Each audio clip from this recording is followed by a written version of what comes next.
Hello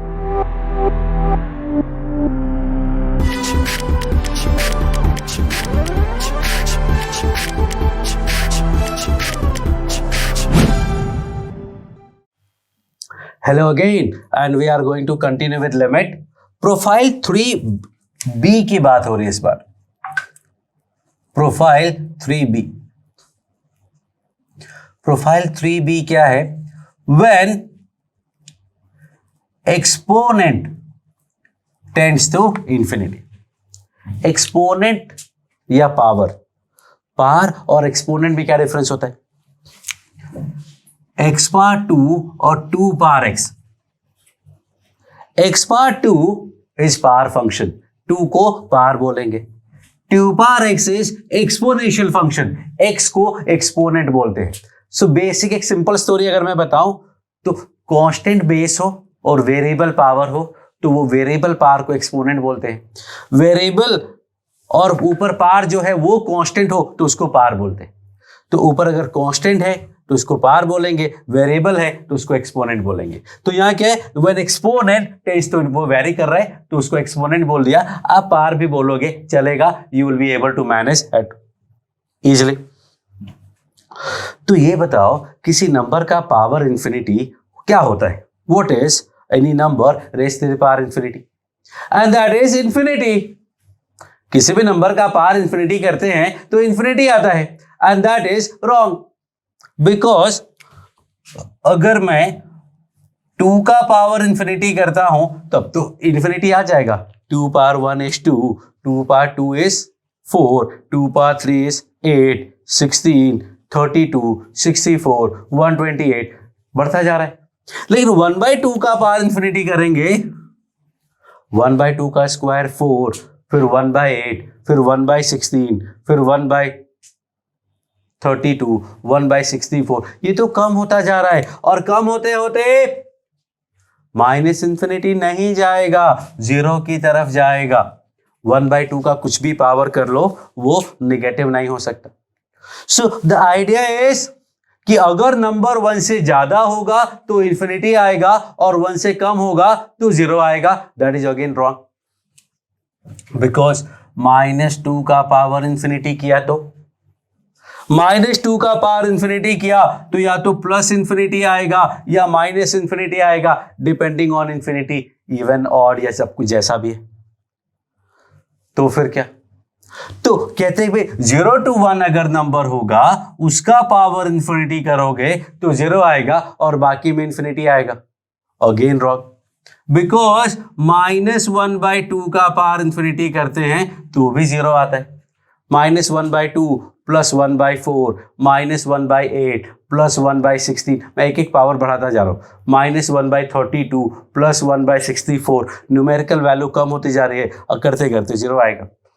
so finally what I am going to write is, ध्यान से देखना कि -1 to 1 अगर कोई नंबर है उसका पावर इंफिनिटी करने पे जीरो आता है, और बाकी के केस में 1 का पावर इंफिनिटी 1 होगा, -1 का पावर इंफिनिटी डिपेंड करेगा पावर पे, और 1 से ज्यादा का पावर इंफिनिटी -1 से कम का पावर इंफिनिटी डिपेंड करेगा प्लस माइनस और बहुत सारी चीजों पे.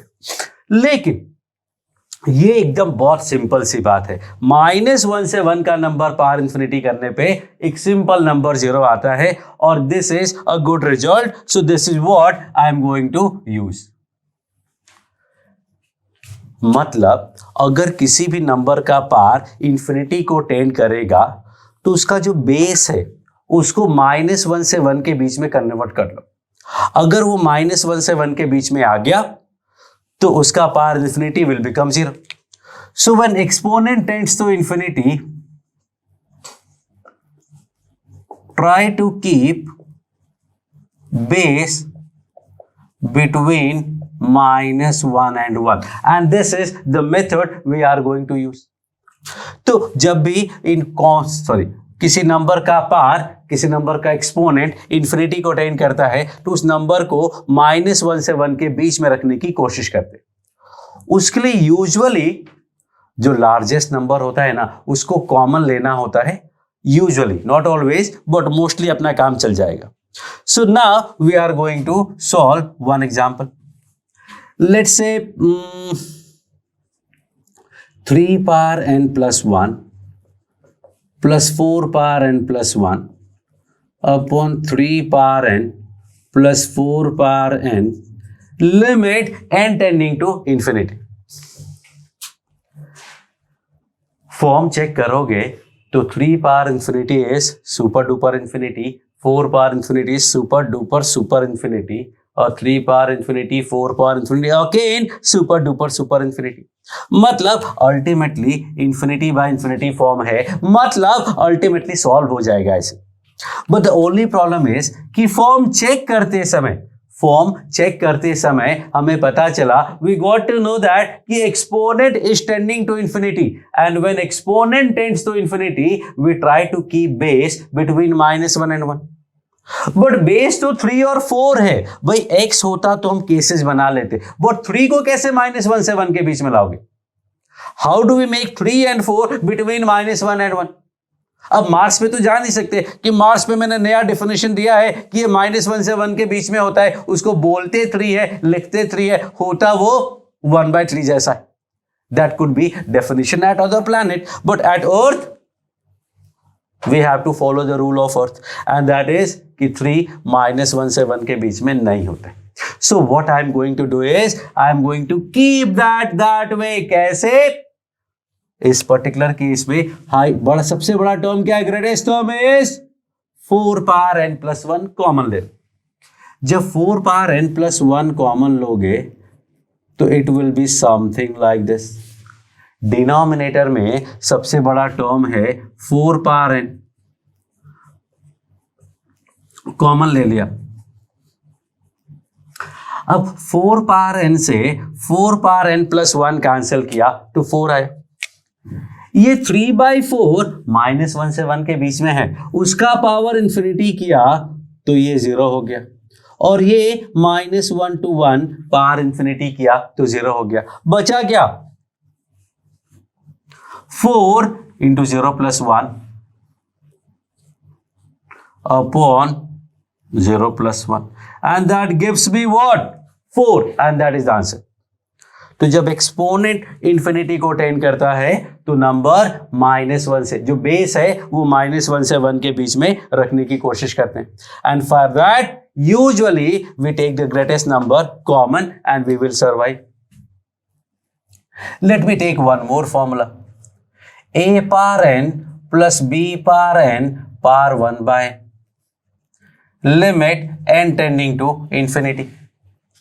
अब a power n का वैल्यू क्या होगा, b power n का वैल्यू क्या होगा?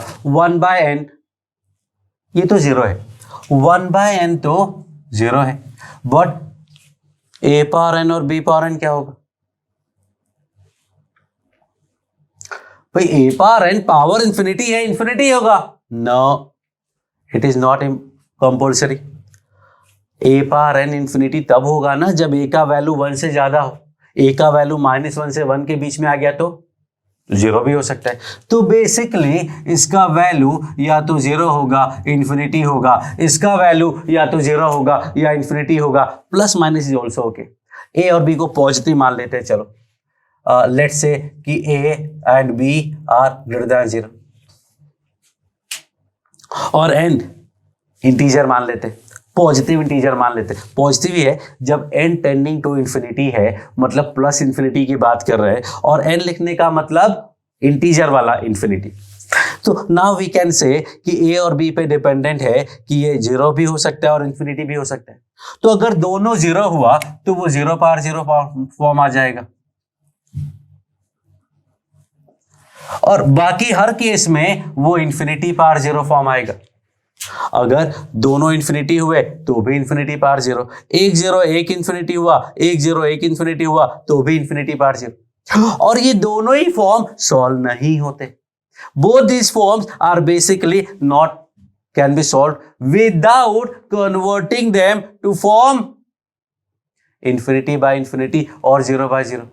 सो what we are going to do, देखना ध्यान से.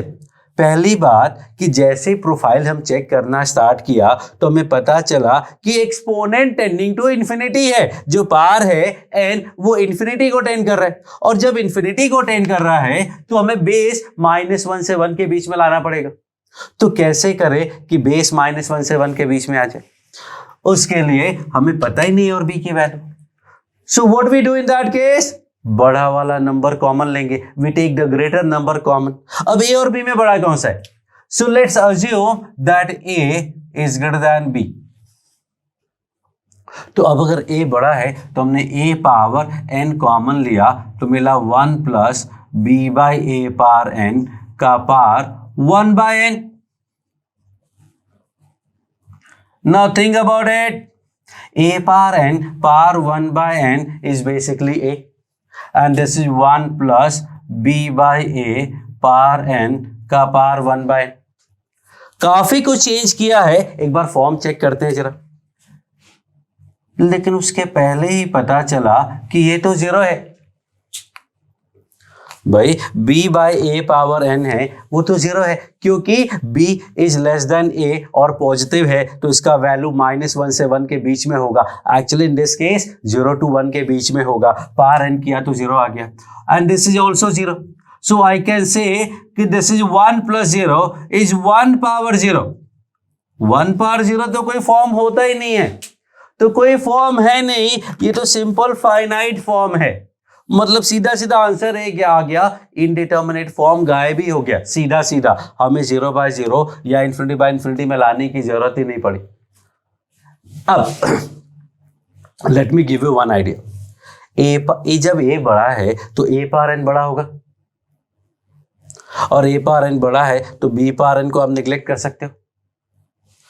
तो a पावर n का power 1 by n is what, a। देखो भाई तो आंसर है, लेकिन ऐसा करने का नहीं, ये निगलेक्ट करने वाला केस प्रोफाइल 3a में था, और 3a में क्या था? 3a में था जब इन्फिनिटी अपॉन इन्फिनिटी हो और एक्सटेंडिंग टू इन्फिनिटी हो, लेकिन यहाँ पे इन्फिनिटी पावर टेंड कर रहा है इन्फिनिटी को, इसलिए प्रोफाइल 3b लगाएंगे। वो निगलेक्ट करने वाला आइडिया नहीं लगाना, हालांकि है वही, but do not use that, use this concept, and this is your profile number 3b। Thank you.